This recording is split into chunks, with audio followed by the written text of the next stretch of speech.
I'd like to call the Committee of the Whole for the Village of Cary for Tuesday, September 6th, 2016 to order with roll call, please. McAlpine. Here. Kraus. Here. Chapman. Here. Cabelli. Here. Dudek. Here. Thank you. And at this time, before we do the Pledge of Allegiance, I'd like a consensus to allow Trustee Jim Coxon to attend via teleconferencing. He's absent due to a work commitment. Sure. Okay. Everybody? Yep. Welcome, Jim. Please Thank join you. me in the Pledge of Allegiance.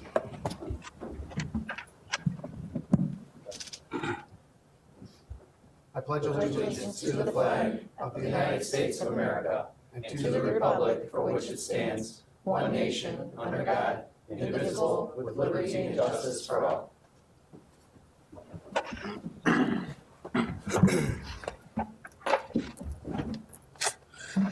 First item we have on the agenda is, we'll go to public comments. Is there anybody here that wanted to address the village board on any village business other than what's on the agenda?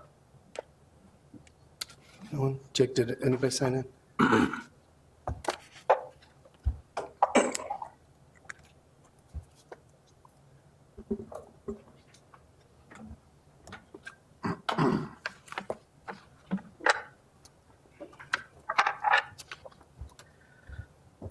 I'm assuming Eric, Scott, and Becky are here relating to something that's on the agenda? Okay, thank you. We'll call you up at that time then.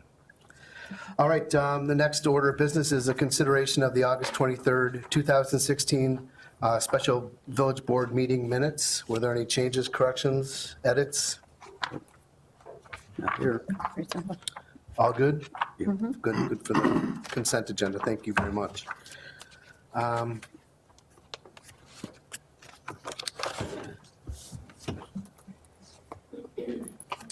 And now we'll enter into a discussion regarding Westlake subdivision, a conceptual single-family re-subdivision by William Ryan Homes. Hey, Brian.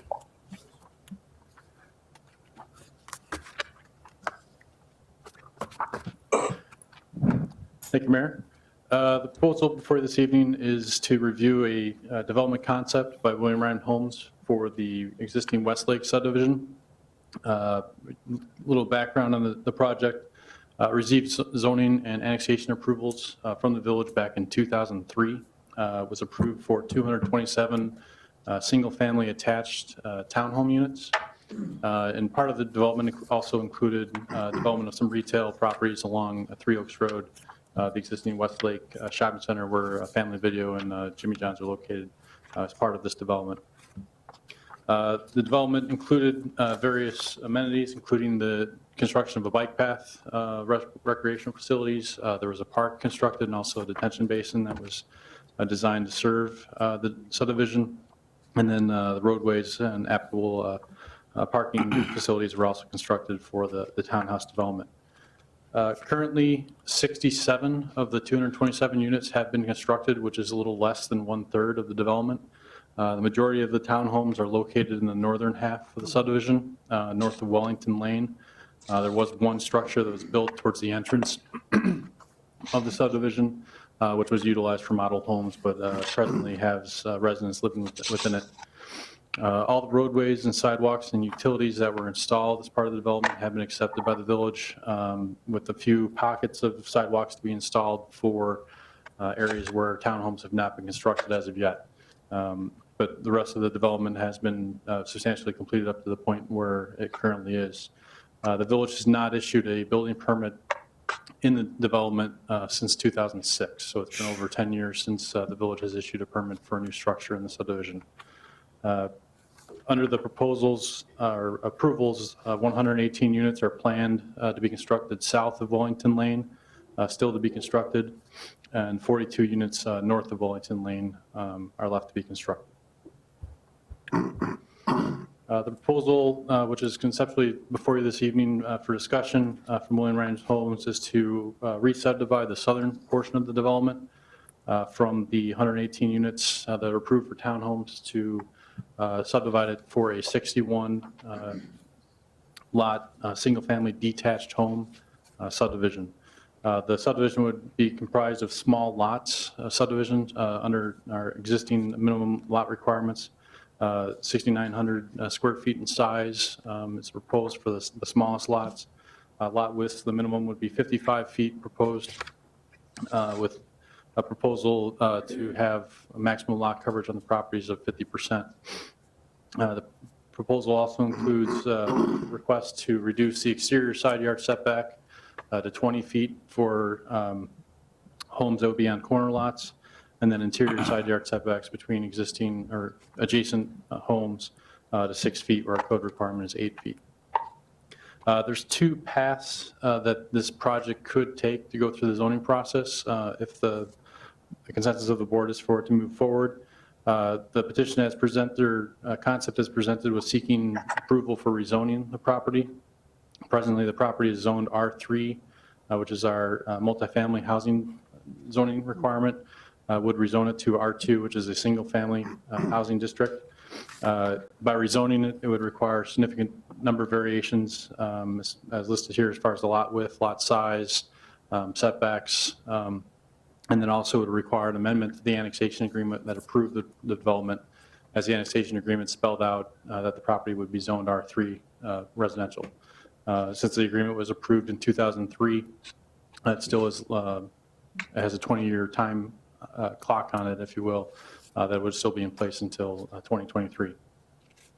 A second option would be to, based off the size of the development, the existing property exceeds a standard in our code for a planned development, whereas the existing underlying zoning could remain, but a master plan could be developed that would indicate where in the subdivision certain uses and land uses could be. That plan could further develop the lot requirements as far as interior setbacks, design for lot coverage, and then also require a plat approval. The second option would not require an amendment to the annexation agreement because it would remain the property zoned R3, but in the end, in both cases would be the exact same development proposal, single-family detached homes in the southern portion of the property. This shows the proposed plan would re-subdivide the southern half along Wellington Lane. The 61 lots are shown on the right-hand side in the green. The developer has proposed or provided a few elevations of what housing types would be provided in this site, which are shown on this slide. The developer can give additional information as part of their presentation as far as the model and what they're looking for from a design standpoint for the subdivision. In reviewing our comprehensive plan, the land use designation for the property does call for single-family attached housing, which is consistent with the existing zoning approvals for the site. However, the Western Gateway Plan, or sub-area plan, provides additional direction as far as the future of the site and being flexible as far as what type of development would go in there to complete the subdivision. Specifically, page 40 indicates that development has struggled to reach build out, and the village should focus on supporting this development based on the fact that we have not issued a new building permit for the site for 10 years, looking at other options that could help stabilize the subdivision going forward. Also on page 41 of the comprehensive plan, specific language says for allowing for a different type of development to take place on the site may revive development activity on the property, indicating that Westlake is an attractive location for a small lot, single-family development, which is the type of development that the developer is proposing this evening. The purpose of tonight's discussion, just really briefly, is to review the concept as proposed by the developer. I'll invite them to come up here and provide some additional background as far as who they are and why they're interested in the site, and then also what their plans are for the property. But it's basically seeking direction from the committee of the whole prior to a formal petition to see if there would be support for single-family detached housing in the subdivision. Is it worthwhile to move forward with a petition that would revise the original plan as originally approved for the subdivision? And then if that is the consensus of the board, then approval from the board to move forward with a formal petition from that standpoint. With that, I'll be happy to answer any questions that the board may have, or would invite the developer to come forward and provide some additional information in their proposal. Brian, what happened to the when it started to build out? What happened? Why wasn't it finished? It was generally, I believe, it's basically the recession, the housing market due to the time period when the project was approved, was the early 2000s. The housing market started to have the downward spiral in the mid 2000s. So 2006 was when things started to go down, and then the actual recession hit in 2008. But you started to see trends in the housing market prior to that, where these were priced out of the market for where people were able to afford or construct at that point. Okay, thank you. I haven't seen, in the 5 years I've been here, any interest from the development community in the site prior to this. And as Brian alluded to, there might be interest in some other parts of the site separately. I will tell you that in some of the dialogue that I had with the prior ownership that was affiliated with Plody Homes, we had some issues with the detention pond that's out there, and status vis-a-vis the few neighbors that are living out there and the condition of that pond. It's adjacent to the conservation district. It became very weedy, and there were vegetative growth in the bike path that was adjacent to it that was difficult to maintain, especially because with just so few homes, there's only apparently so many dollars to do the maintenance. So there's been shared use issues with some of the amenities that maybe 10, 15 years ago, you would think would be a non-issue, but those homeowners there have been concerned about it for some time. So I just want to put that on the record. Brian, if we do go with a planned unit development, what's the maximum lot coverage? It would be part of the master plan for the development. The maximum lot coverage for a R3 district is 45%. Okay.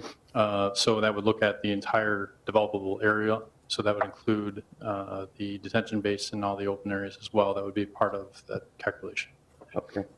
Thanks. Go ahead, Jeff. So Plody was the original developer of this property. Does William Ryan Homes, are you the owners of the property right now, or is this speculative? Contractors. Okay. Have the current townhome owners in there been notified of what's being contemplated? Not to my knowledge, as we haven't notified them as part of this project. There was a proposal that came forward to us as part of any petition. There would obviously be notice to the homeowners in that area through the public notice, public hearing procedures. But nothing up to this point? Not as of yet, no. Okay. To follow up on Jeff's question, is the contract contingent upon the village board approving this? Brian, I had a question. Yes. What's the smallest size single-family lot in the village? The minimum zoning district, I believe, for the R2 district is 10,000 square foot lots, about a quarter acre. There are probably lots that are not conforming in the village that are less than that requirement. Absolutely fair. Okay, I guess I'm wondering what neighborhood, these seem like pretty small, an acre.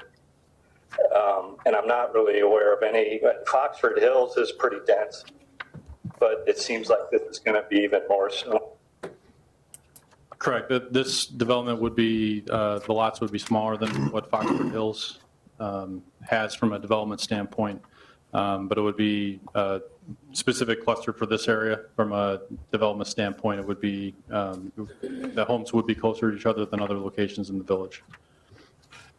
Okay, thank you. What is the size of the lots in Foxford Hills? Do you know that off the top of your head?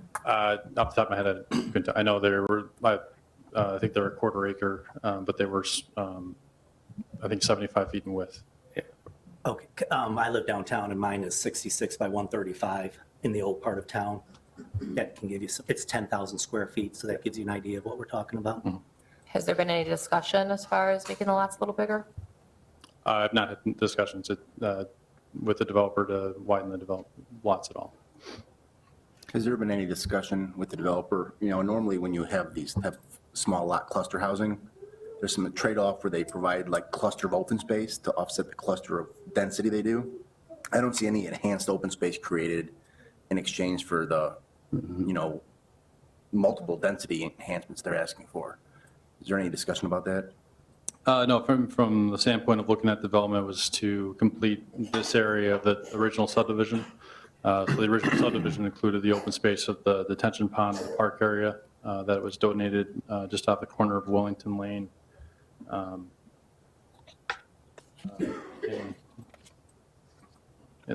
Oops.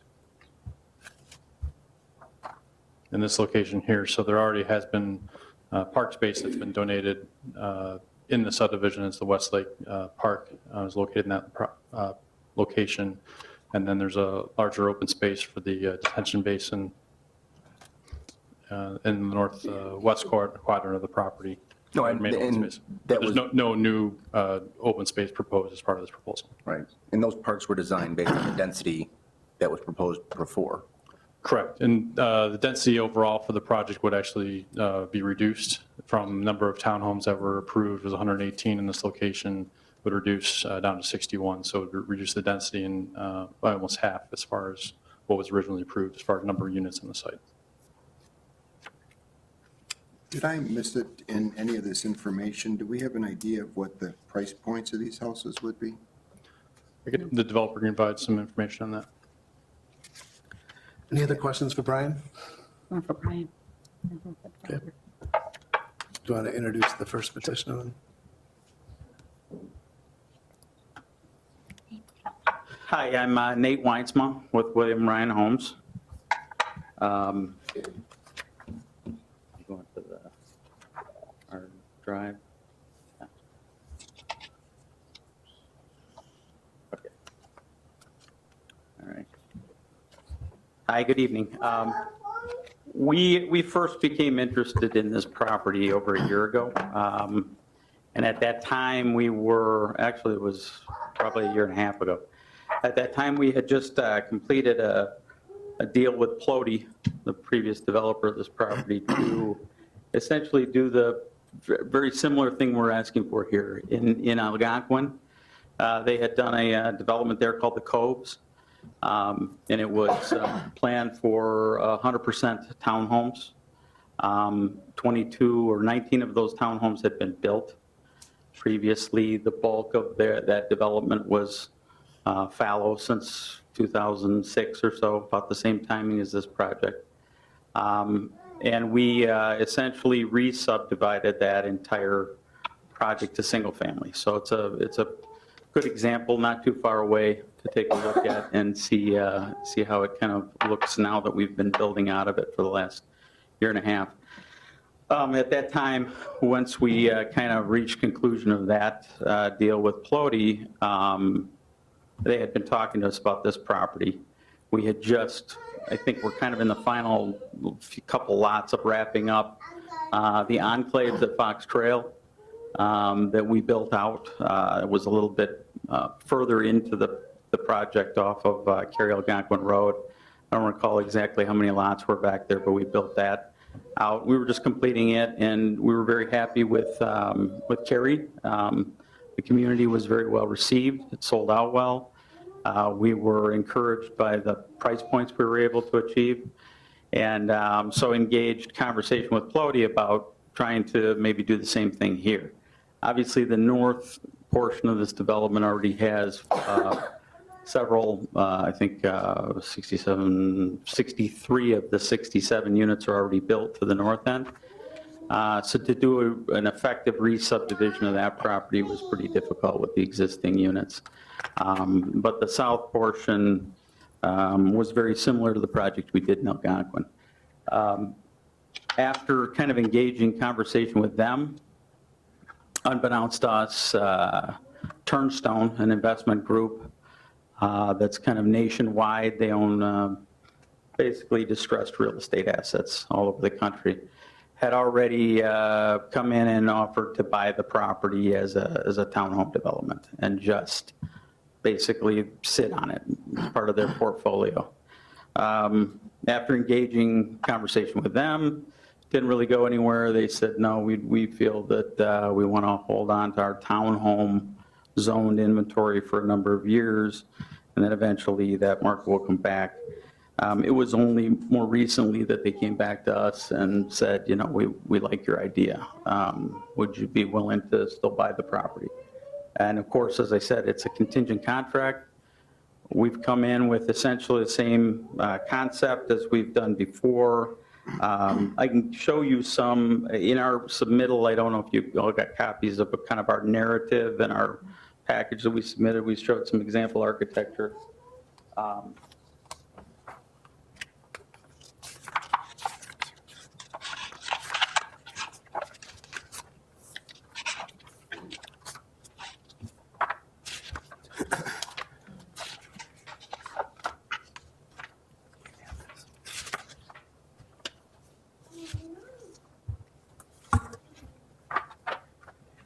there we go. Not too dissimilar from what we, our building at that project in Algonquin, also what we built at Fox Trails.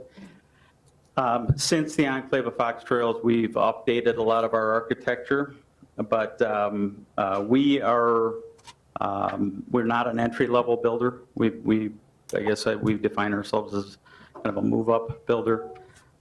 We do not do the typical production builder architecture program where you have Plan A has no brick, Plan B has a little brick, Plan C has a full porch and more brick. We have architectural styles that are colonial clapboard, colonial brick, craftsman, Georgian, folk Victorian, and prairie that I can show you examples of in other homes that we're building. We're essentially proposing to offer as many of these homes as will fit on these lots. And give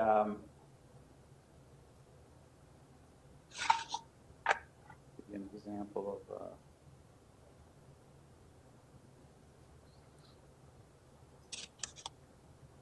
one here.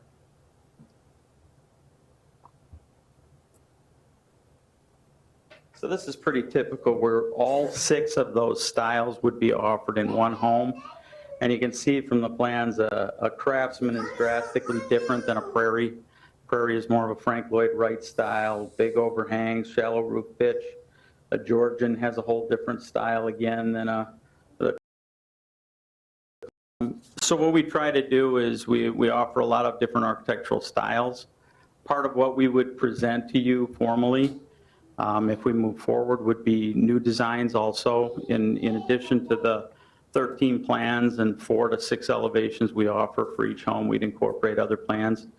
Frankly, there are plans that we build now that we probably wouldn't offer here, but in a nutshell, we'd be looking at ranch homes starting just under 2,000 feet to 2,400 feet, and 2-story homes from 2,100 to about 3,200 feet on the base. And then we also offer a lot of options, structural options we call them, where you can add additional bedrooms, add a morning room on the rear of the home, and get that square footage up. So our largest home maxes out at closer to 4,000 feet. But I would see the core of this program being 2,000 to 3,000 square feet. With the width of the lots, one of the things we also incorporate into a lot of our plans is these homes that you're seeing in these elevations are all 2-car elevations. This plan happens to be a tandem 3-car, meaning the outside bay is actually 2 cars deep. So within a 2-car footprint, we build a 3-car garage. We have also tried to, if you look closely at the plan, there are certainly the minimum square foot lots. Some of that's just driven by the fact that the right-of-ways are already fully improved. We can't, you'll see on the plan, pull that back up.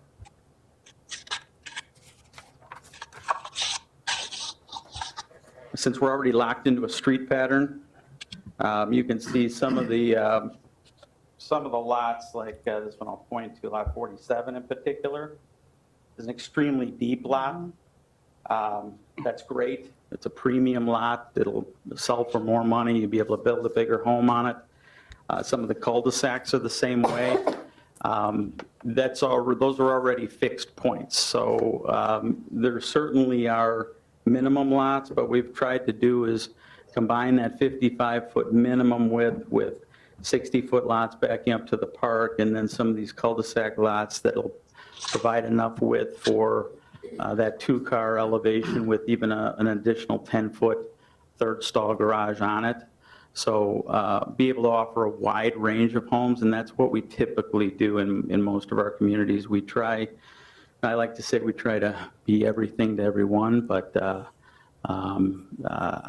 you know, that doesn't always translate. But our price points here would be likely in the low to mid 300s, with pricing starting, you know, base house in the high 200s. We typically sell between 12 to 25% in upgrades from our base price. A lot of that is those structural options that we offer. So we've tried to mix the sizing of the lots with those fixed points that are already, you know, controlled by the open space. What we've incorporated here is a re-subdivision basically of 118 units into 61. We've colored it all green, but you know, in essence, the reality is we have the same 30-foot minimum front yard setback as the existing townhome zoning. We have the same 40-foot rear yard. So those bands of open space in the rear and the front of the house would remain consistent. The difference being that you'll have units instead of 118, and that minimum of 12 feet between units is if 2 of the maximum width houses are chosen side by side, that would be the minimum. But we offer a variety of widths of homes and a variety of widths of lots. So I think you'd see from a streetscape a lot of variation there as well between the gaps between homes and between buildings. We've kept all the open space consistent, so the walking paths, the park, the outlots, the buffers between the residential and commercial would all remain as built now. We would not impact those areas at all. And in fact, what you see shaded in green, my understanding from our contract is that is the physical property we're buying.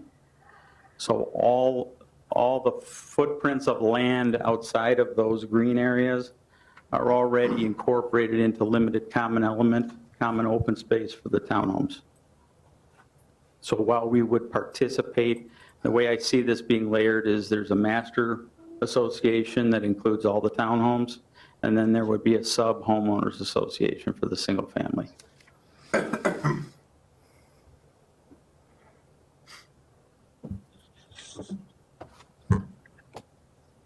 I think the only other thing I would point out that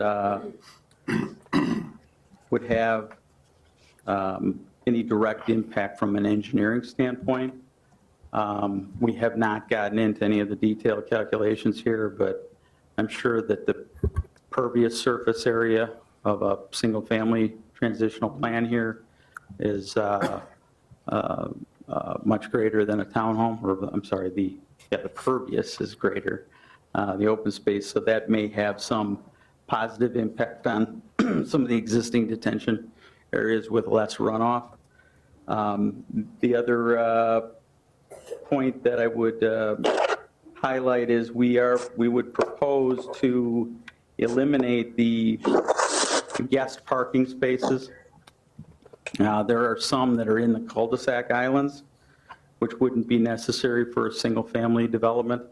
And then there are some that are actually in the parkway that are perpendicular to the road that end up in front yards or side yards of single-family lots. I have a question. So you mentioned about the association. When do the homeowners take over the association? I believe they have taken over. The single family? Correct. Oh, the single family owners would participate in the master association as soon as they move into the home. So, And then our sub-association would turn over at some, 80% build out. But because the common area is already controlled by the master association, I don't think there would be a whole lot for our sub-association to manage other than enforce architectural restrictions, covenants, that sort of thing. So you would maintain the land, though, take care of it, landscaping during all that time period? Yeah, right now that's being done by the owner of the property, Turnstone. I don't have any idea what their financial arrangements are with the existing association, but they're maintaining their land now. Our contract envisions building it offers a two-phase development. And right now it envisions the west half being phase 1 and the east half being phase 2.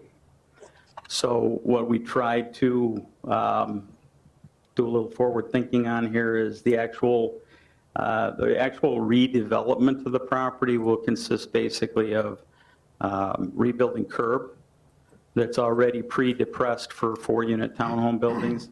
That curb will have to be removed, and we'll put in new curb with single-family driveway depressions.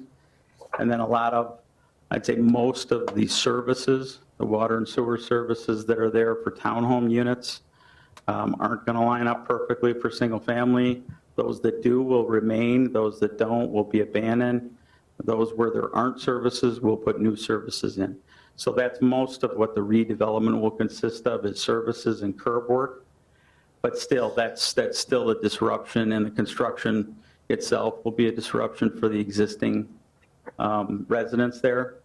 So the plan was if first, by the time that gets substantially occupied, then those roads will no longer be as disrupted with construction. Then we'd move to the east side. So for the time being, the primary entrance off of 3 Oaks between the commercial going up Westlake would remain essentially untouched as it is now. I have a couple questions. Good. Okay. Just to clarify a little bit what Trustee Cavelli was saying. So seeing that you're going to be kind of repurposing, redeveloping the whole area, and there currently is an HOA Yes. for the townhomes, so you're saying it would be a separate HOA for the single-family homes? I think there will have to be a sub-association. Okay. And because these are going to be single-family, Right. they'll be mowing their own lawns and plowing their own Right. driveways. So they won't be part of that maintenance-free townhome association. The primary function, I think, of the single-family association will be the declarations, covenants, and restrictions. Right. So nuisance things like fencing and architectural violations or things of that nature. That'll be the Homes Association job to monitor that, but they will then be part of the overall master association that's already in place. Sure. And the they'll reason I'm asking is pay because of towards that. because of the common areas. You're going to have some common areas in it that the townhouse is already part of. So I'm just saying that's going to be something you're going to have to kind of navigate Yeah. through to make sure that, Yeah, they'll have to participate financially, so some portion of whatever that proportionate share is, that's what we're doing in Algonquin at Yes, I the was just gonna Coves as ask. well. As we've created our sub-association, they monitor their own homes association, but their maintenance of the bike paths and any other portion of common area, areas. Okay. they participate in that. So in the Coves of Algonquin, and I wasn't aware of that, or I would have taken a quick look at them, just out of curiosity. That's great to know. Did you do the same thing when you redeveloped it, in the sense of, are you using more the smaller lots, almost like that patio style home, or is that what you're doing in there? No, these will not be patio style homes. These are similar to what we're showing you in the In pictures here. Algonquin, are your lot Yeah. sizes smaller also? Yes, they are. They range, anytime you kind of replat a multifamily where you just, you kind of end up with some really odd shaped lots. There's a variety of lot shapes and sizes there, but very similar to this. Okay, so they are the smaller size, they're not a quarter acre. If Right. that's normally what Algonquin's doing, you're also making them a little bit smaller. Yeah. Okay, and then just a couple quick more questions. Have you had any discussions with any realtors in the area to know that there's a demand, or are you finding that you've had a huge demand in Algonquin for this style of living with a little smaller lot? Yeah, well, we I don't know what the lot sizes were on Fox Trails at the enclaves. They weren't, I wouldn't consider them large lots. I mean, I consider large lots to be Lions Ridge, and, well, you know, Harvest Glen is like off the charts large, but they're nowhere near that size lot. But yeah, I'd say overall, the success we had at Fox Trails, I'll give you an example of a community we're developing right now in Hawthorne Woods. Hawthorne Woods is typically a well and septic, 1 acre minimum lot community. We happen to be developing with sewer and water, but we have clustered lots there as small as, I think, 8,000 feet in a community that's typically 40,000 feet. And some of our neighbors said, you know, who in the world would want that? Well, the person who's buying that $500,000 home maybe has a tea time on Saturday and doesn't get joy out of riding their John Deere on their 1 acre lot for a couple of hours. That is, I would say, you know, it's kind of painting with a broad stroke, but that is more the market now, is smaller lots, not necessarily smaller homes. Some builders are doing that. Some builders are building 2-story homes that go down to 1,600 feet. We frankly don't know how to build that product. We don't build anything that small. We don't build anything that's kind of that spec level. But yeah, that is more the norm we're seeing in the market as a whole. And we build here in Chicago under 2 brand names, William Ryan Homes and also North Shore Builders. North Shore Builders, we're just finishing a project in Evanston right now that are on 35-foot wide lot, alley loaded lots. I mean, it's a whole different animal there, but we build in Wisconsin. We also build in Tampa, Phoenix. So we're seeing some shifts in the market over the last 10 years in every market that we're building in nationwide. Right. And thank you for showing us some of the ranch. That was kind of nice to see, at least, because it wasn't on here, so I was kind of Yeah, curious that's really about that. something we have a lot of success with, is our ranch homes, because not a lot of builders build them. One quick comment, and I appreciate the fact that if the board allows us to move forward, that if there was some work on the roads and or the service lines, there's some concern about the neighbors that live there now in the back and their ability to get to their properties, you know, appropriately. And I understand why you would talk about an east and west phase. One lesson learned from the Enclave project, it wasn't well supervised. Yep. And we've told you that. Yep. And the answer we got back for the benefit of the board was that, you know, you had some transition, and separately that, you know, it was a couple unit project versus this, which is a more dense project. But obviously, if you cut it in half, you know, we're going to have the same comment, and we're going to need to make sure that, again, if the board decides to let this move forward, you know, we don't have a situation where it's not supervised well by the site superintendent, you know, and we can't have contractors coming at different hours. We can't, you know, we have a set of rules that have to be enforced.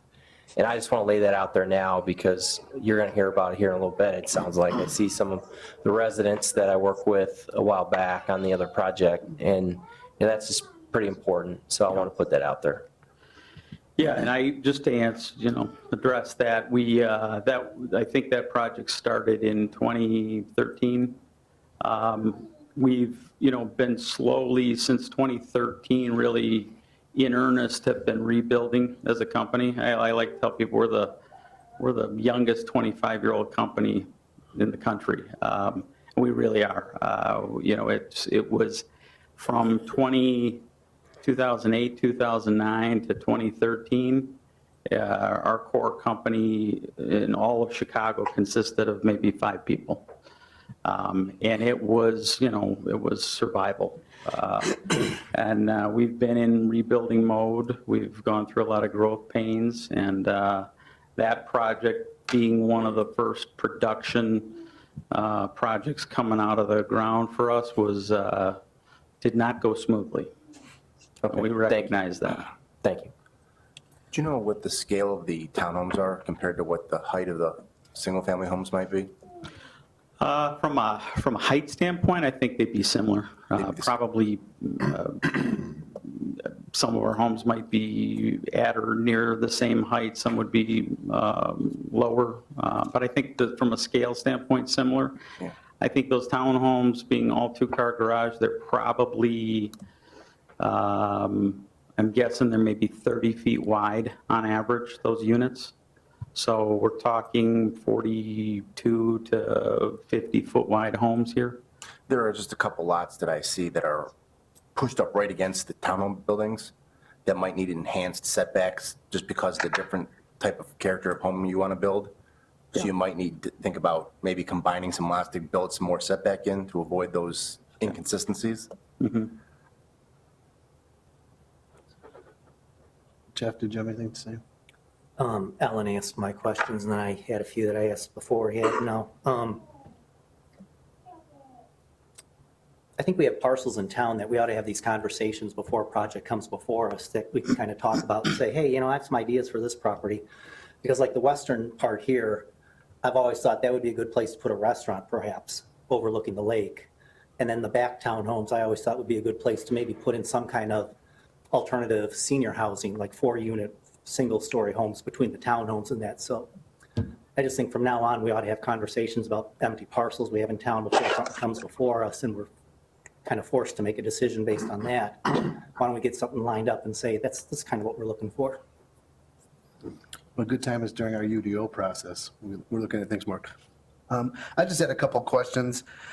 In looking at your site plan here, you touched on one of the things that I hear all the time throughout the community is we don't have enough upscale ranches. You know, we have seniors that are looking to downsize. They want to stay in the community and there's nowhere for them to go. I just had a conversation this evening about that.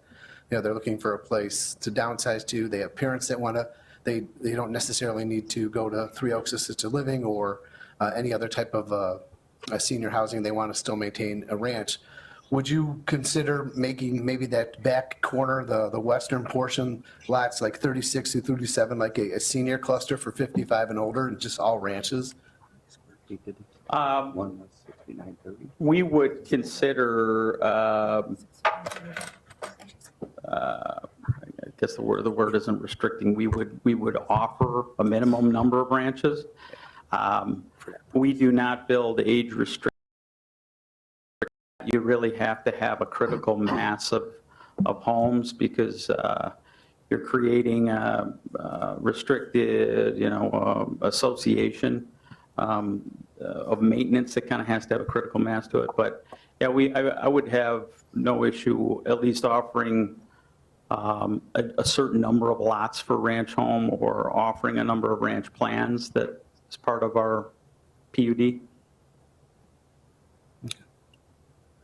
And also, I've had some meetings with some of the residents from the Enclave in the last couple of years.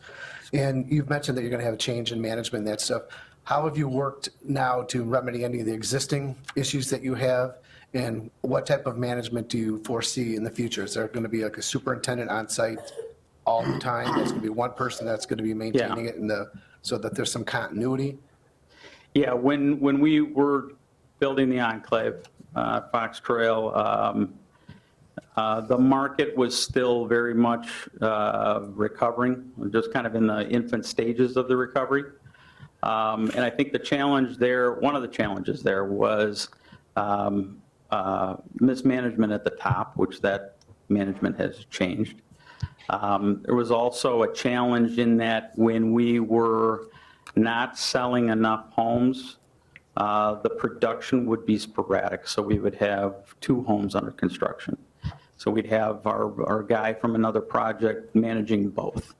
The plan here and where we feel the market is here is that this would be a 1.5 to 2 a month sales process here. So we would have enough critical mass of construction going on that we would staff this the same way we're staffing our Algonquin project and others. Is we'd have a superintendent on staff that this is his only project, who's here every day.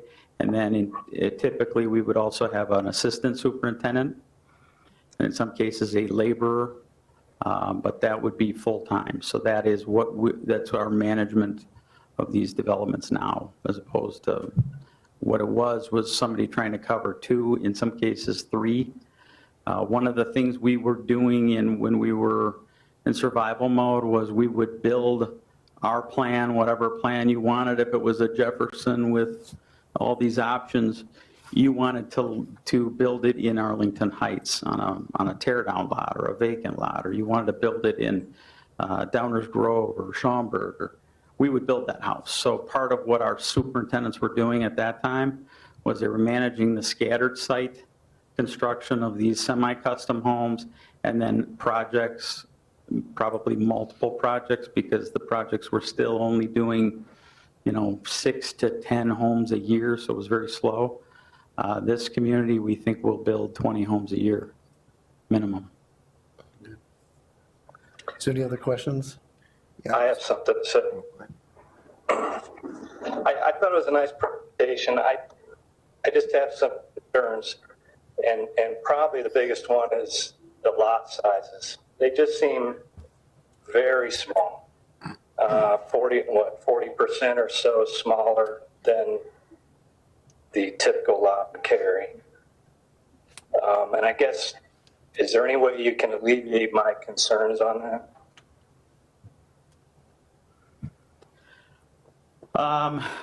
Not in a nutshell, no. I don't think it's that simple. If we widen lots and keep the same depth, that's certainly one way to make the lot bigger. It doesn't necessarily mean that we'd be able to offer any other different plan or home program than we're offering in this proposal. I think for us, this is very preliminary, and to Trustee Krause's point, it is very conceptual at this point. What we do know at this point is we have a preliminary pro forma that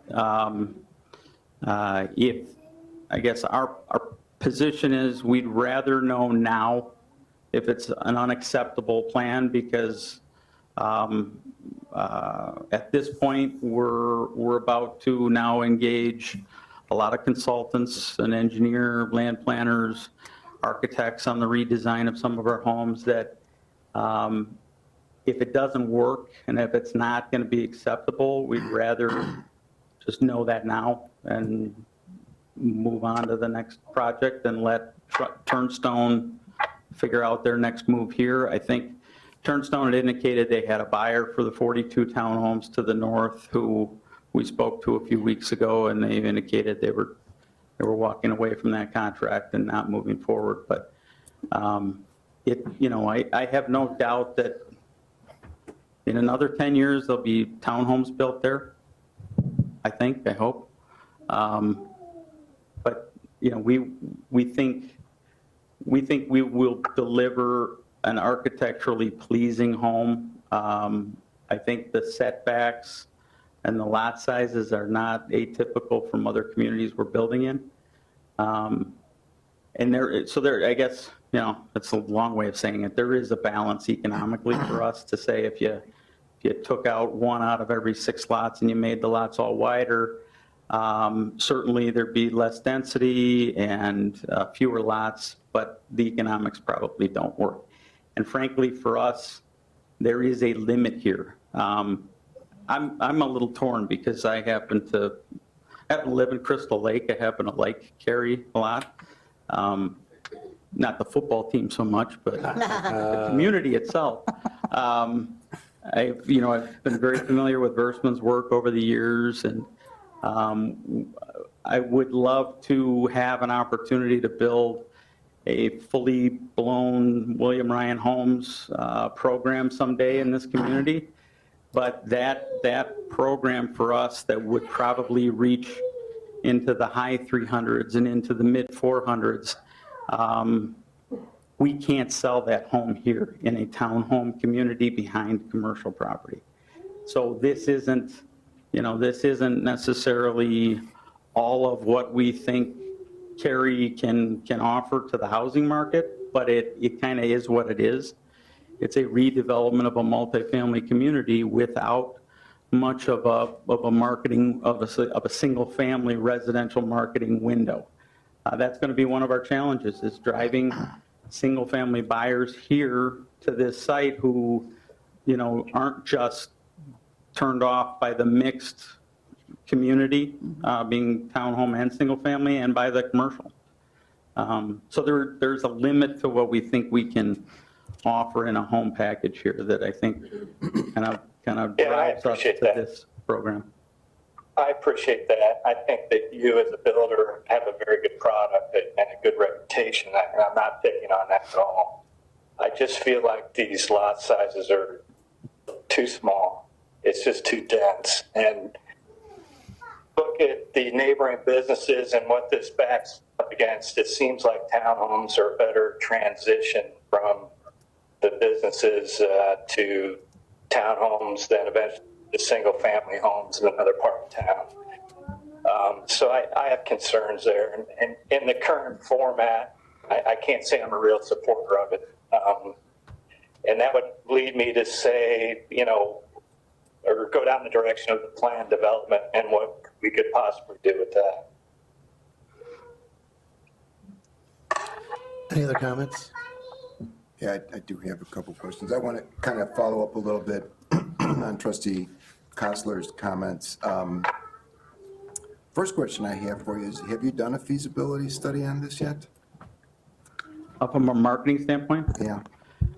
No, we have not. We've done our own, I guess. We have not done an outside consulting analysis. We've done our own with market data from Metro Study. Okay. You know, clearly Cary could use something to kickstart the west edge of town.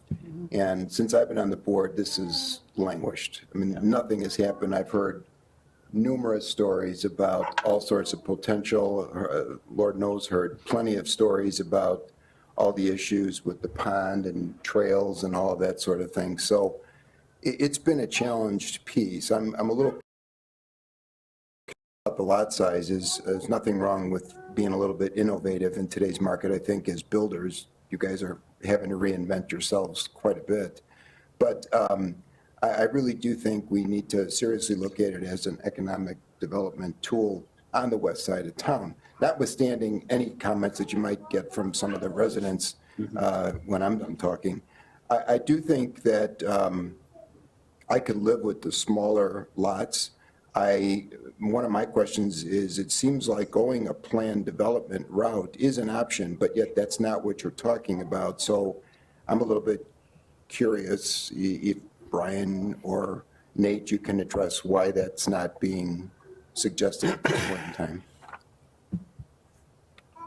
Unless I'm misreading what I see in the memo. Yeah, the planned development route is just a route that when I looked at the plan, there's two basic ways you can handle the same proposal in our code right now.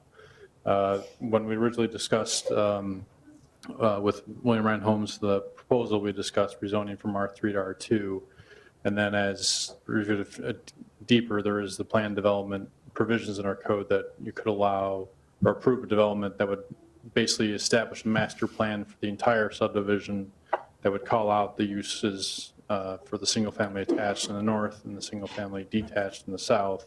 It could establish in that master plan what the lot sizes are. So what is proposed, and looking at it from a planned development standpoint, it's the exact same proposal. It's not going to change the lot size, lot conditions. It would still be, you know, the lot widths and lot coverage requirements would be in there, but the planned development, the master plan, when that would be approved through the zoning process, would specify what this portion of the development standards would be for construction of the individual lots. So that'd be built into that plan. Correct. The ordinance would specify that the lots would have a lot coverage of up to 50% and minimum lot size of 55 feet. And so it wouldn't necessarily require, you know, several variations as part of a rezoning and then amendment to the annexation agreement. It would be amending, approving as conditional use a planned development for the subdivision in the existing R3 development, and it would just encompass the entire subdivision. So it'd be one approval for the townhouse portion and the single family homes combined. Okay. One quick follow-up. Is it correct that today it's approved for 118 townhomes? So from a density standpoint, does this make it less dense or more dense? For the southern portion of the site, it would reduce by almost half the number of units that are constructed. It's 118 units would reduce down to 61. And and then you would still have room for 42 more townhome units to be constructed in the north end of the subdivision.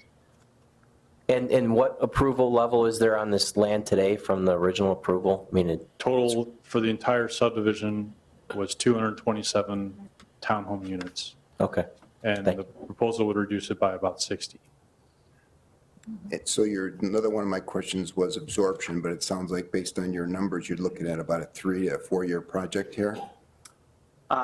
Yeah, 3-year maximum. Okay. You know, I personally think, again, like I said, I think it would be a plus for the west edge of town. I like the price points. I think, you know, this is one of those sites in Cary that it is what it is, and we haven't had any activity on it in all my time I've been on the board, frankly. Again, there are issues, obviously, that you will hear about, sounds like, shortly, that have to be addressed. But as a standalone piece, notwithstanding those issues, I think this is something we have to look at, whether or not we incorporate, you know, I don't know if this is something like a zero lot line kind of a project or something like that. I actually thought that, and one of the questions I was curious, this is not sizable enough then for a maintenance-free type of a development. 60 units is not big enough? If the entire project, well, yeah, it would be, I think, if there was a market for that, there could be an entirely different, either attached or detached multifamily product here, but we just have not seen that for anything this size. It isn't part of, I think what we've seen is that most of the demand for that has been in larger developments, amenitized communities. Okay, more like a Huntley or something like that, a Sun Yeah. City type Well, of thing. Okay, all right, thank you, that's all I had. What were your price points again? I think base pricing will be starting in the high 200s to probably the low 300s, so with options, I think we would average in the low to mid 300s on a sale price. And I just wanted to just address one thing that I don't think I really pointed out is we are very preliminary, very conceptual right now. I think if the board decides this should move forward, I think one of the first things we would be doing is trying to coordinate a meeting with that existing HOA and talking to them about working with their management company to analyze just the construction schedule that we would have, how best to address that with their ongoing maintenance of the open space and traffic. But then also, we obviously wouldn't be participating in the exterior maintenance of the townhomes, the snow plowing and siding and roofing and all that. But what needs to happen is an analysis of the open space and what would otherwise have been the 118 units here that would share in that maintenance of the overall landscape area. That needs to now get divided by 61, and those homeowners would have to pay for. So, I mean, there's a whole bunch of things I'm sure those homeowners would want to know. So that'd be one of our first meetings would be with them. If you could just address some of the residents' concerns. Eric, did you want to come up and, I oh, did you? I'm sorry. Yeah, that's all right. Just a second, Eric. Hang on a second. So I did the math, and your price per square foot is just too high for me for this size. The price point is about 20% over what it should be for the size of that property. I understand you have to make a profit, but I'm like Jeff, you know, I didn't, and I don't know why I didn't know that there was not going to be any discussion about it. I mean, I came here to listen to a proposal, not to, here it is, take it or leave it. I'm not happy about that. I'm not sure that that's what this is. I mean, Well, I this, thought that's what he, yeah. I thought that's what he said is, you know, could we make any amendments or changes to the? yeah, I didn't hear him say, he can speak for himself, but this is Okay. designed to be a concept review. The question we got to get to the answer to tonight is, would you consider further a single-family home project for this site or not? That's the question tonight. But not necessarily 61. Right. I mean, there's certainly cosmetic issues, layout, utilities, fees, a whole litany of things that would be subsidiary questions to this. The HOA question has been raised. I mean, we've done a comprehensive plan. It said that some sort of townhouse project probably would make sense. We have done planning. It's way off the roadway from a restaurant or other use standpoint. Certainly anything's possible, but we haven't seen it in the marketplace here in Cary. But, I mean, the issue is that it does reduce the density, but it's a single-family product. And we also have to be cognizant of the neighbors that bought into this development that live next to the pond that expected this to be townhomes.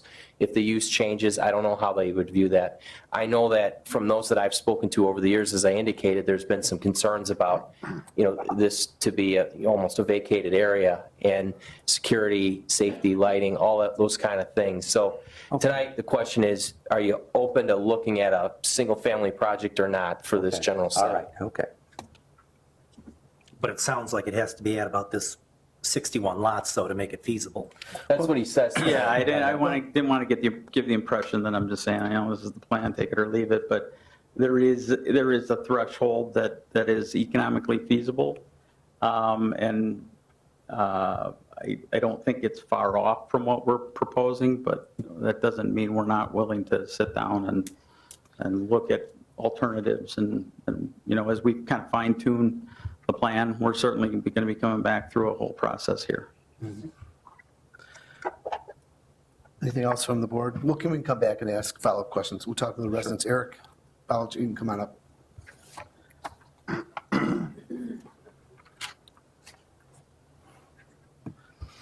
guess we have Eric and Scott. If you could, just your name and address for the record, please.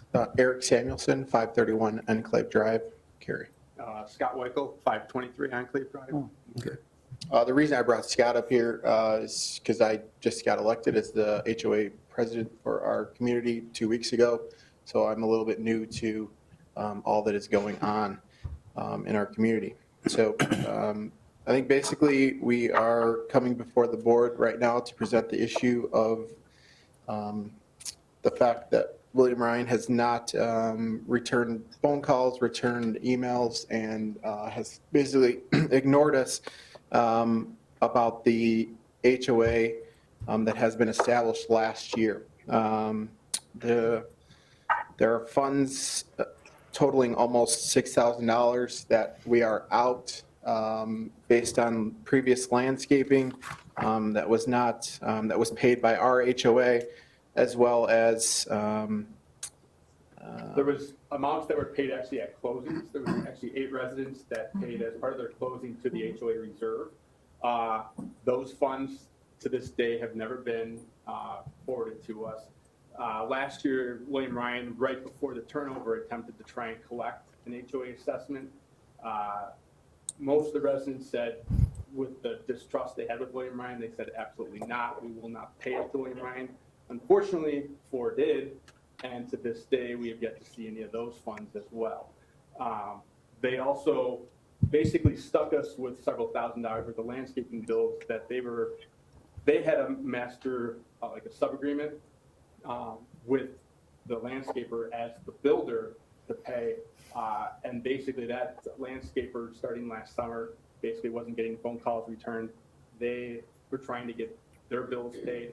Ultimately, they just dumped them on our doorstep and said, we need to get paid. And as it turns out, a lot of those bills were actually from before the turnover ever happened. We didn't even know who they were. We wanted proof that we even owed them anything. So ultimately, we settled just to get them off our backs. But ultimately, really, there's funds paid at closing and assessments.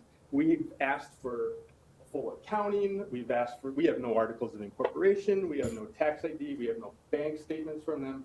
We had to basically start from scratch because to this day, they have not provided us with a single document, which they were legally obligated to do because they were the HOA before it became law. And this is Liz. This is the outgoing president before. Oh, okay. Hi, my name is Elizabeth Ellis. I didn't get a chance to sign in, but I was the first HOA president of a 3-person board. Scott was one of the members of the board. August 31st, 2015, I believe, was the date that we took over from William Ryan for the Homeowners Association under the declarations. Provided in those declarations, William Ryan, were required to return to us reserves, any outstanding funds that were not used, and in accounting, among some other items. Unfortunately, I've written several letters, emails, phone calls. I did get an opportunity to speak with, I believe it was Chris Coleman was the individual at William Ryan, and I don't know if he's still with the company or not, who did promise me around December that he'd be returning an accounting and any funds that they determined were due to us. And there was no follow-up after that, even though I tried several times to get hold of him. I've written certified letters, I've written demand letters, I've just had absolutely no response whatsoever from William Ryan. My frustration is that there's just been no follow-up, and my concern is that with a new community coming into Cary, while I think that their product is nice, we have beautiful houses, and there were some issues with them going up, but overall I'm relatively happy as a homeowner from a William Ryan home, but the follow-up after the houses were finished was just abysmal, and I would like that addressed before a new property goes into Cary. Thank you. Do you currently have a property manager that you hire that oversees these things, or is it just your subdivision? Just us. You It's guys? only 25 plus total. And we pay $500 a year for access.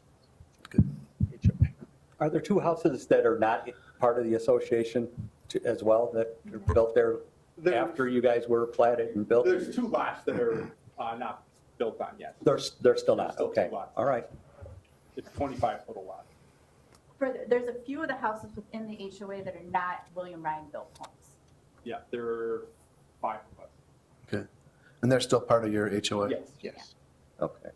Thank you for your comments. Thank you. I guess we're just asking ultimately if you would go forward with William Ryan, that we could have put in there that we get our funds that were rightfully due, and the documents. Well, I think our next question to Nate is going to be, how is this going to be handled? So we'll see how that goes. Thank you, Mayor. Thank you. Hello. Hi there. We'll be looking into this. I was not aware. Is the gentleman that Chris Elizabeth, is he still within the company? Does he oversee that particular property? Yes, he is the Chicago division president on the home building side, so he would be the person to address it. He's not been with the company very long. The previous management that I referenced earlier was part of the problem. I think, and I'm not going to make excuses because I don't really have a full grasp on what's going on. We'll get to the bottom of it. I think part of a distressed asset sold by a bank to an investor who happens to be one of the homeowners that we built a home for, who still owns 2 of the lots, that my understanding is somehow in our contract to purchase lots, we also agreed, because they weren't set up to do HOA, that somehow we agreed to set up the HOA. But I think maybe part of the confusion or part of the rub here is that we didn't own the land. We may have had to set up the HOA and eventually turn that over. But when it came to, because I know this, we got into this with the village, was we weren't the developer. We never had a letter of credit. We never had a bond. We didn't develop, we didn't build the detention area. We didn't install any of the landscaping. So somehow the lines became blurred as to, well, are you just a builder or are you the developer responsible for all these other things? So, and I don't know what the answer is to that standing here tonight. Well, what I'd suggest is that you submit a letter to Director Brian Simmons on your response to this. That would be my suggestion. Yeah. Is that something you might be able to get by the end of the week to Brian? Sure, yeah. And I'll be happy to share my card with them. If they can contact me directly, I'll spearhead Well, we'd like to, we'll use Brian as our person to help keep track of what's going on. Okay, and then finally, I guess addressing some of the concerns that I've heard is the density, lot size and that stuff. Is there a way that you can wave a magic wand to bring us back a plat that would accommodate a larger scale lot that would make this a little bit more tolerable for some of the board members on here to get this approved? I will certainly look at that. We'll look at, especially, in some of these blocks, like Lot 36 to 47, some of those lots are much bigger. We'll look at the overall, where are the smallest lots? Most likely, they're fronting, it looks to me like Westbury Drive, some along Amber Drive, some along West Lake, that if you take out a lot in some of those blocks, that those blocks now become a little wider. We'll look at that, and we'll see what the financial impact of that is. Yeah, And what kind of, But I don't like reaching out and shaking his hand. I mean, 6 feet, and Rick talking about a 0 lot line. Yeah. You know, what kind of time frame would you expect to be back to us if the board allows you to go off and continue to plan? What would be your next meeting? September 20th, we will not have agenda space for you, but October 4th, I believe, would be the one after that. So that answers my question. Yeah, I mean, we would turn something around very quickly. I guess, I don't know how informally that could be shared and we get feedback, because frankly, I would want to be further along by October. I mean, I've got contractual obligations that force me to, they kind of prod me along that I've got to move and hit certain milestones by certain timeframes, so. Thanks. Well, what does everybody have an understanding to move this to the next level where you can bring back a plan that might be a little bit less dense from there? I think that seems to be a large stumbling Definitely block. supportive of looking at that. And I'd love to see what comes back to Brian Simmons with regards to some of the current residents' concerns. That would be an indicator as well for me. Yeah, their comments, I mean, they're not just coming in at the back end. I mean, they had issues other than what was described tonight along the way. So we'd like to make sure that they get an answer. Sure. Jim, does that meet well with you? Yeah, that's fine for now. Yeah.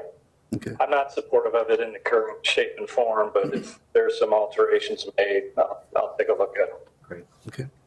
I would echo that too. I'm not in favor of this. As it is Are right you now? in favor? Or In at all? favor of Yeah, us looking at it? I don't know. I think I'd rather just, hold off and wait for the townhomes to come back if they're going to be coming back. So Okay.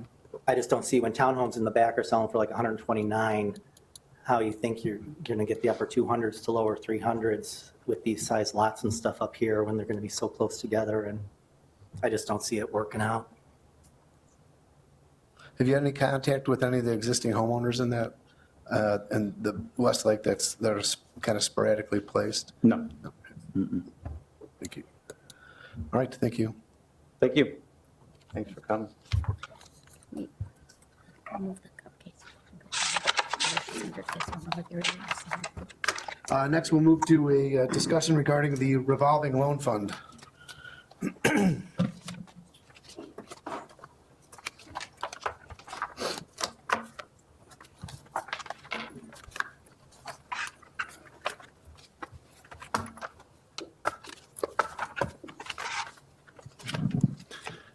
Thank you, Mayor. As the board will recall, the last village board meeting on July 19th, we had a discussion regarding a proposed restaurant that was located in downtown and their request for funding through the village's revolving loan fund program. Further discussion that evening, direction from the board, committee of the whole directed staff to draft a recapture strategy for kind of reinitializing the revolving loan fund program. A little background. The program was originally established when the village received a grant back in 1987 for the revolving loan fund. During the history of the loan fund for the village of Cary, we had issued over 19 loans from 1990 to 2006. Loans ranged from small as a little over $1,100 to as much as $39,000. The current fund balance from the original loan grant that we received in the 1980s was about $215,000, is now over $500,000. The last loan that was issued in the program was paid off in 2011, and we have not issued a loan again since 2006 for the program. A couple highlights of the state program requirements for the revolving loan fund. The program is set up to allow flexibility in program design really gives municipalities or the organizations that run the programs flexibility in how they could be utilized. The maximum loan that can be granted to a business is $15,000 for every one full-time equivalent job that is created. So if a job creates, or business creates 10 jobs, you can grant up to $150,000. Requirement is you need to maintain at least a 1-to-1 funding ratio. The loan fund cannot be the primary source of funding. There would have to be some matching funds from the business operator that would go towards the project as well. We must charge interest as part of the loan that's provided, and then the village would have to adopt a recapture strategy that would later be, or that would be approved by the state. Some eligible program expenses for the program would include site development, infrastructure extension costs, construction of new facilities or building additions, renovation of existing facilities, leasehold improvements, and then purchase of equipment, either new or used, and also working capital.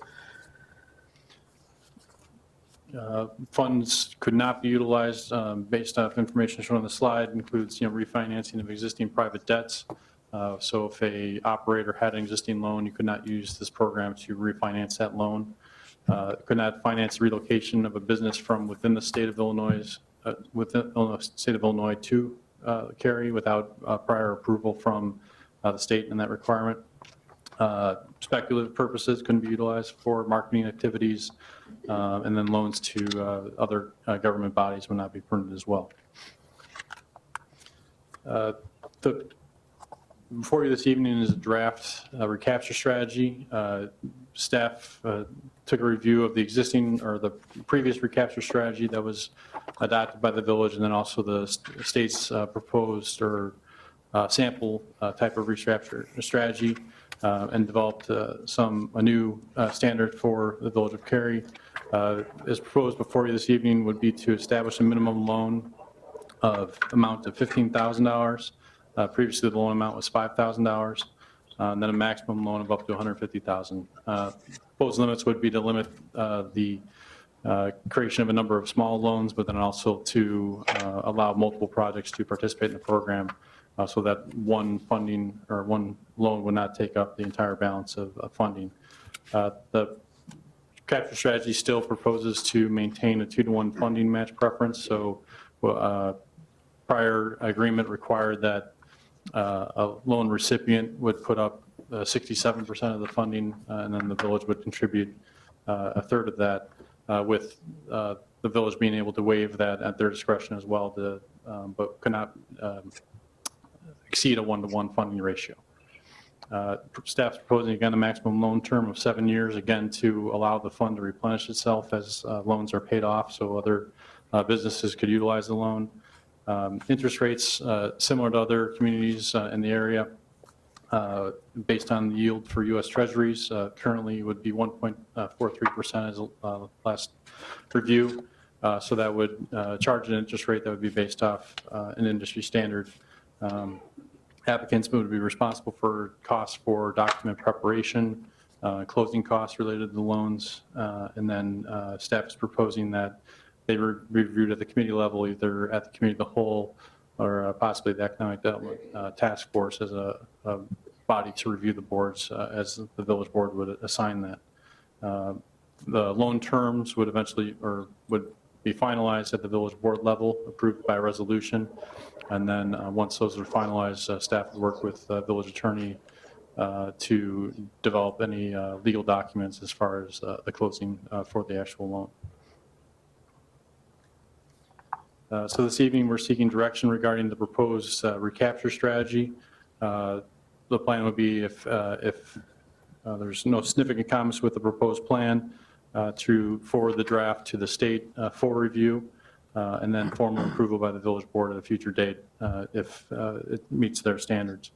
With the proposed restaurant request, the loan amount that was discussed previously was $125,000. I have a typo on my slide here. Loan term would be for 7 years, and then interest rate would be at the U.S. Treasury rate at 1.43.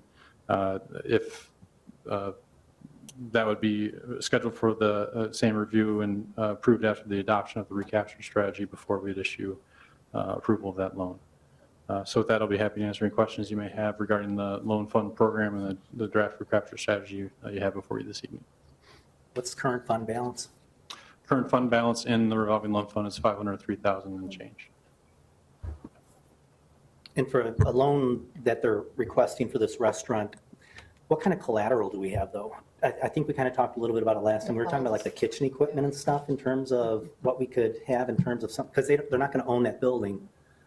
You know, so what do we have in terms of collateral, or how do we, you know, otherwise they just end up walking away and.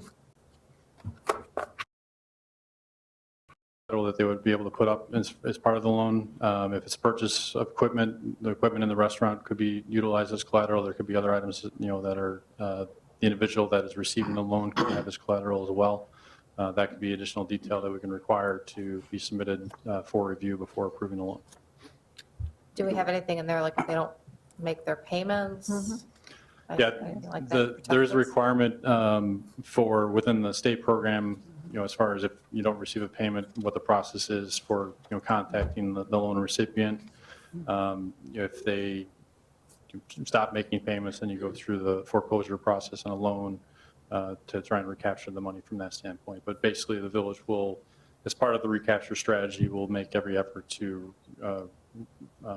get the loan funds back that are dedicated from this. As their state funds that we receive. So there'd be foreclosure hearings or different processes that we go through to try and recapture those funds. There is a probability that the village's security position would be a secondary position to the borrower's principal lender. But like Brian said, we could take a personal guarantee as additional collateral. And there's also conventional loan covenants where if they miss a payment, the village has the right to accelerate the loan and have it all come due immediately, just like a conventional bank loan. Any other questions? And we're saying we're going to possibly loan up to $150,000. Is that typical in other communities that have this type of a funding program available? Yes. To me, it just seems like. Yeah, it depends on, obviously, the 150,000 would be dependent on the number of jobs that the business would be creating. So a small business that only creates, you know, 5 positions would not, you know, qualify for that level. But other communities that have revolving loan fund programs that I've researched have limits around 150,000. Did we say 21 full-time jobs? I believe that's what we're proposed here, yes. All right. When are they looking to open again? The plan at this point from last conversation I had was possibly mid-October. Okay, so they're looking for this right away then? Due to the nature of Right. our program where it's at, we need to, you know, get the program funded or approved first, so they're aware that of the process that we're going through at this point. Obviously, if we approve the plan, it will be available for other businesses as well in the future. Do you fix the interest rate, or is it going to adjust based upon what the U.S. Treasury securities are doing, or is it just going to be fixed right now when you set it up and it's a fixed rate for those 7 years? It would be fixed, so just yeah, it wanna would be make sure. basically whatever the rate is at the time that we issue the loan. You're looking at those rates at that point. And then also, you know, the way that the capture strategy is drafted is would allow us flexibility as well. So if you want to, if the village board, you know, decided to charge a higher or lower interest rate than that, there's flexibility in that as well. It's just at the board's discretion for an agreement with a loan recipient for establishing that, but that'd be a baseline to utilize. I think you guys did a great job. I had a question. It's sort of along the lines of what Trustee Cavelli was saying with the delinquent payments. I see here that basically if they're late on a payment, the administrator will place a telephone call to the borrower and goes on to say 30 days past due, the administrator will send a formal letter. And then at 45 days, it's going to be turned over for collection. That's all state mandated? That's the state or draft recapture strategy. That's what they do suggest. That's what our previous recapture strategy had for the village of Cary as well. Okay. I just am a little concerned. I mean, can we modify that at all? It's a suggestion. I believe we could, yes. I mean, personally, if you give them 45 days, that means they can be 2 payments behind. And without any recourse. So what's the motivation for them to pay on time? Well, as Attorney Simon had mentioned, there are opportunities that we can recall the loan at any point. So if they do become delinquent, if they're consistently missing payments, where if it's not a one-time incident, but if it occurs, a few times in a 6-month or year time period, that the village retains the right to recall the loan at any point. Okay, I missed that. I can't hear quite everything that's being said, so I missed that. Could we also put something in the note that says if they're 30 days past due, they're going to get a penalty in addition to that, just like any other note that's out there? If someone has a mortgage and you're 30 days past due, you're going to get a 5% penalty. Can we put that, or is that not allowed with this type of fund? I can check with the state on that. I mean, I just think it's curious to put something like that, if we can. But I personally think we should get going on this. And I think when we've got $500,000 we haven't used for a long time, that I think it's imperative that if we have someone that's a viable candidate for something like that, which I believe this falls into this, that we should definitely pursue this rapidly, quickly to get an answer for them also if they're looking to come in here. Brian, do we know if the business owner's equity into the project, can that be borrowed, or does it have to be their own equity? I believe it has to be their own equity. I don't think it can be borrowed. So if the total project cost is roughly double what the loan request is, that's my first question, is that approximately right? Then one would think that the collateral that they do own wouldn't be pledged to another bank since the equity is their own equity. So we should be able to be in a first position. I don't believe we've had one of these since I've been on the board, and I think we ought to incorporate into Mary Ventrella's monthly finance report the same kind of reports I see at the bank, a loan status report, even though it's only one loan that's reporting. We are, in fact, the loan committee, and this board ought to know that any loan that's granted under this program is current. And right now, we don't have a mechanism for that. So that'd be a recommendation that I would make. Sure. I agree. Thank you. Okay, thank you, Brian. And then finally, we have a discussion regarding home kitchen operations, otherwise known as Illinois Cupcake Law. We kind of kicked this around a few weeks back, 6 weeks back or whatever, and got it onto the agenda today. So you want to give us a little bit of an overview and kind of see where the board is on this? Why don't we just say it this way? Why don't we just go into questions? We had a board packet. We've had some discussion. Why don't we answer your questions on this? Any issues with the cupcake provisions? Nope. I'm happy with what was in the packet. I'm fine. Rock on. I'm good. I had a couple questions. There I had to is find my questions. notes, though. Can I jump in? Go for it. Yes. I don't think I was in favor of it before. I don't remain in favor of it now. I'd much rather see Cary have a commercial kitchen that's regulated and a variety of users could work out of a traditional commercial kitchen. So that's what I said before. I think I stand by that now. I would like that too, though. Isn't that allowed in Cary right now, though? Couldn't we have something like that? Someone to do Because we it. had that cooking kitchen down there for a while. And people could come in and cook their meals and stuff. So I mean, this is just like an additional on top of what could be, Right. what we would like to have.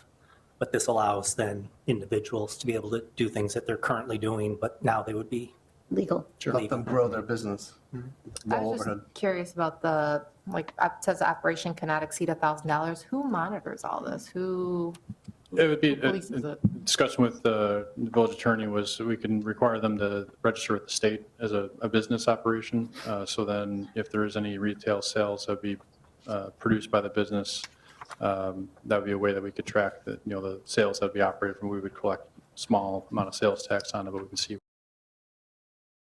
There's no other funding or tracking mechanism outside of the state requirements. They act just establish what that level is, but doesn't have a standard for how to track it. It just kind of establish what type of food items could sell there, and then limits the amount of sales that they can do. But that would be one way we could track it, would be through having it register with the state. And how often does the health department inspect these type of businesses? The home occupation, commercial kitchen would be at the first establishment of it. They wouldn't do an annual inspection or anything like that. They would inspect if there's a complaint regarding the business. So it'd be on a complaint basis after the establishment of the business. So would this be then, if this passes, I'm assuming we have a new ordinance then.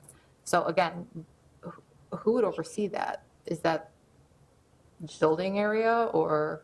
Yeah, from a ordinance Zoning? standpoint, it'd be modifying the municipal code so to allow these operations per the state requirements. So, you know, there wouldn't be any building permit activity necessarily related, you know, from a state registering requirement. That would be the one stipulation that there would be, that they would need to, you know, get approval for to operate within the village of Cary. But there wouldn't be a permit that we would issue for the space, because there wouldn't be doing any improvements to the kitchen area of the home. It would just establish that, allow these uses to operate per the state requirements and then per the county health department requirements. I guess, and how have other towns, how have they been affected as far as bakeries in town? Have bakeries closed down as a result to do something like this instead? I mean, I know we have a bakery in town. A bakery, and the petitioner could probably give more information as far as her operation, how it would differ from a bakery. They do produce different types of products than what you would find in a bakery from the look, you know, of products that they would make. They're sometimes more elaborate or, you know, different types of designs. So it wouldn't be something that a bakery would spend the amount of time to produce. So it's a different market than what they are, you know, serving already in the village.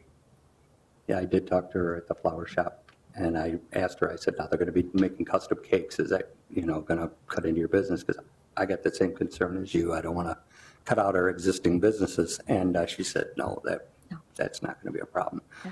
I She's talked to her too. doing pretty well. Good, good, What good. about if she makes cookies? I mean, She does make cookies. I'm just thinking of the Yeah. overhead she's paying for that business. What True, would be her but she's incentive doing to more stay there? business. I don't know. Could you introduce yourself, name and address for? My name is Becky Dula-Zarnik, and I live at 142 Frankie in Cary.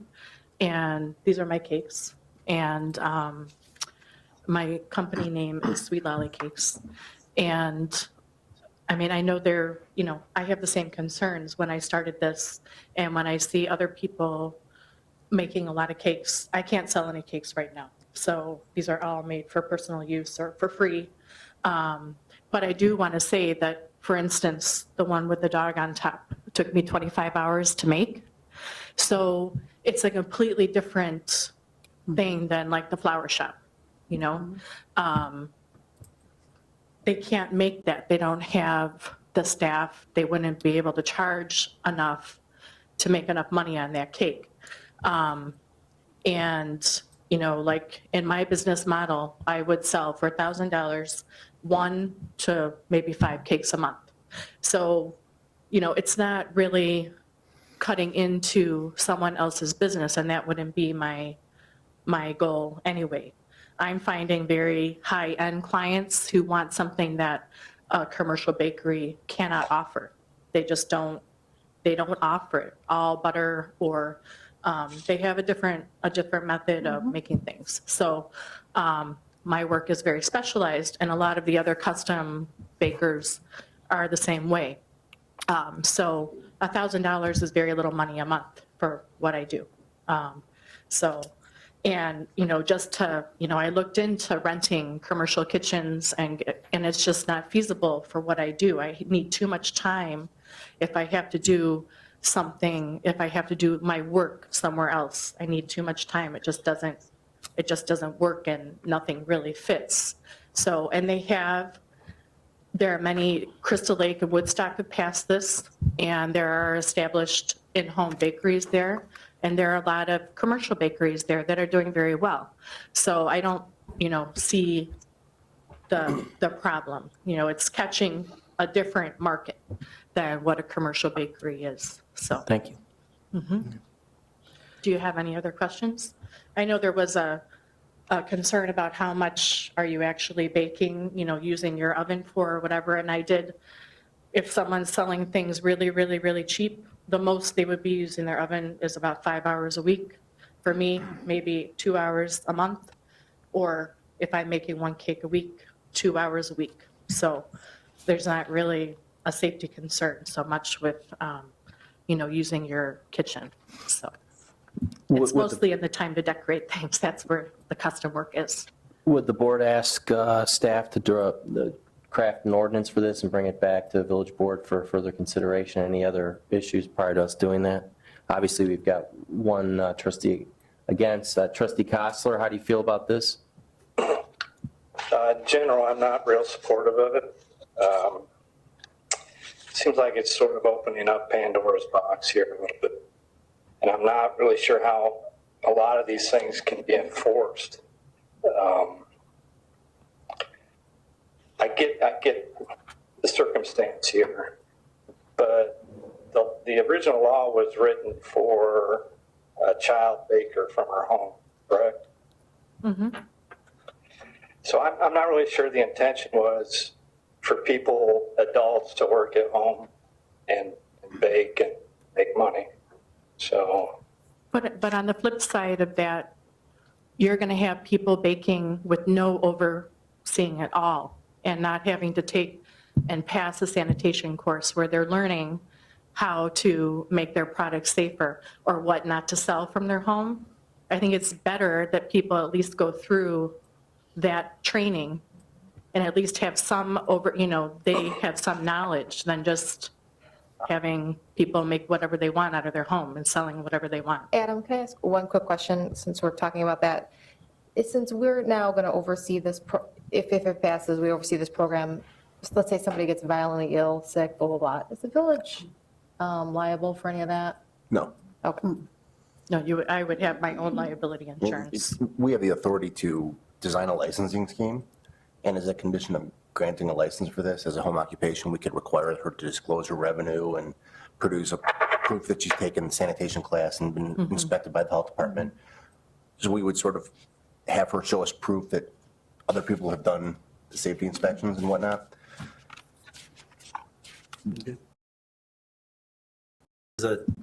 I think one way to look at this too, to make it a little more palatable maybe to people, would be, this is targeting more of a niche market. Yes, And absolutely. it can be looked at as an incubator that possibly down the road, Yeah, your I would, business at might some grow point- big enough that you would like to then Yeah. come back to Carrie and say, hey, I want to open up in this space. Right. I've got all this experience. I'm ready to sign a lease and move Right. forward. At some point when my children are older and I can get out of my home, I would like to have a cake studio where I can actually produce more. And it would be great if it could be here in Cary.